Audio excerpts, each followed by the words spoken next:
We were actually having dinner in New York. We were having sushi, and we were talking about possibly teaming up on another project. And I said, no, I'm serious. What do you think about mezcal? Wait. These two started an alcohol company? How ironic that they went from cooking meth to cooking alcohol. All kidding aside, being a big fan of Breaking Bad, I got excited to find out that Aaron Paul and Bryan Cranston are running a Mezcal Company, Dos Hombres. More about Mezcal later. And being a bigger fan of finance and business, I was curious to know more about their product, story, distribution, marketing, etc. Welcome to Simplified with Ashish. I'm Ashish Soni. Every week I simplify the complex topics in markets, finance and the business world. So if you're interested in these topics, consider subscribing to get the simplest explanations of the most complex topics. Dos Hombres' idea was started in 2016, 3 years after Breaking Bad got finished. They were sitting in a sushi bar in New York. They were talking about life and what they could possibly do down the road together. They had the idea of their lives while shooting Breaking Bad and truly built a very special bond. They wanted to work together on a new project aside from cinema or series. They were sipping their cocktails just when Aaron looked at his drink and said, What do you think about something in the booze business? And he laughed at me. And I said, no, I'm serious. What do you think about mezcal? And he said, oh, the thing with the worm at the bottom of it? I'm like, no, it doesn't have to be like that. After that dinner, they couldn't stop thinking about the idea. So they started traveling to Oaxaca to see if they could find the best mezcal. Oaxaca is a state in southern Mexico that is famous for its beaches, handicraft and mezcal. They thought it had to be perfect or they weren't going to do it. They searched high and low all over Oaxaca, met incredible people along the way, and after a beautiful yet grueling search throughout this majestic landscape, they found the place. It was on a dirt road in a tiny village, which is reached after hiking through a river hours away from the center of town, and they believed it was perfect. They started a company and named it Dos Hombres, or Two Guys on a Quest. They wanted to start a mezcal brand as Aaron believed mezcal was very hard to find and create. Mezcal is more than just tequila's smokier cousin. It is a complex and nuanced drink that is deeply rooted in the culture and heritage of Oaxaca. According to myth, mezcal was made when a lightning bolt struck an agave plant, cooking and opening it, releasing its fluid, thus creating mezcal, the elixir of the gods. Tequila is made specifically from Weber's blue agave plant, while mezcal can be made from any type of agave. Mezcal is known for its smoky flavor, which comes from the roasting process. Tequila generally has more subtle flavor profile. The production process for tequila involves cooking the agave in an oven before distillation, while mezcal is typically roasted in an underground pit before distillation.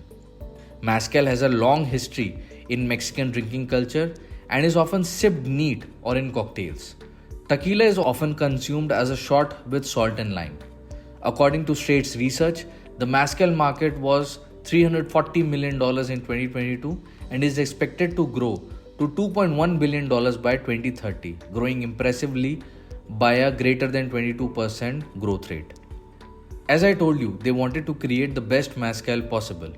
For this, they onboarded Gregorio Velasco, a third-generation Maestro Mezcalero, into their team. In the rugged and arid landscapes of Mexico, a humble plant is cultivated for years before it's ready to be transformed into the smoky and delicious mezcal. This plant is the Espadin agave, and its growth is carefully nurtured for at least 6 years before it's ready to harvest. In the fields, the leaves are cut off, leaving the piña, the heart of the plant, to be dug up. The piñas are then quartered and baked into earthen pits filled with hot stones and covered with soil for 4 days, allowing for the agave's natural sugars to caramelize. After this time, the cooked piñas are transported to round above ground pit where a traditional stone wheel, often pulled by a donkey, is used to break down the agave into the mash. They are not allowed to use any electricity powered machine as the mezcal could not be classified as artisanal due to the regulation. This mash is then transferred to the wooden tubs of mountain spring water where it's left to ferment for 7 to 10 days, becoming a tepesh. The mezcal is mostly fermented by the yeast and a bacteria that is grown in the pelange mezcal distillery in which it is processed. Finally, the tepesh is loaded with copper stills, heated to an exact temperature and watched carefully over the next 2 days as it slowly drips into a basin. The result is a deliciously smooth mezcal, unique in its smoky flavor and character. After the liquid is prepared, it is sent for bottling in their plant in Oaxaca itself. The bottles are sterilized and cleaned. The mezcal is poured using the nozzles. The bottle is then corked and branded with the Hombres stickers, and then it is shipped to be enjoyed by the mezcal lovers. It is a labor-intensive process, and yet it's one that's been passed down through generations, allowing for the preservation of this Mexican tradition. And in every sip of mezcal, one can taste the care, the skill, and the passion that goes into its creation. Mezcal is still a small industry, approximately $340 million in 2022, whereas whiskey is about $110 billion, more than 320 times. This is because there is very little awareness about the mezcal beverage. That is why Aaron Paul says they want to educate people on the process of mezcal. They hit the road and embarked on a traveling tour with a van. They are touring cities one by one and organizing meetups and spreading the word about their brand. They are also sponsoring sporting events such as baseball.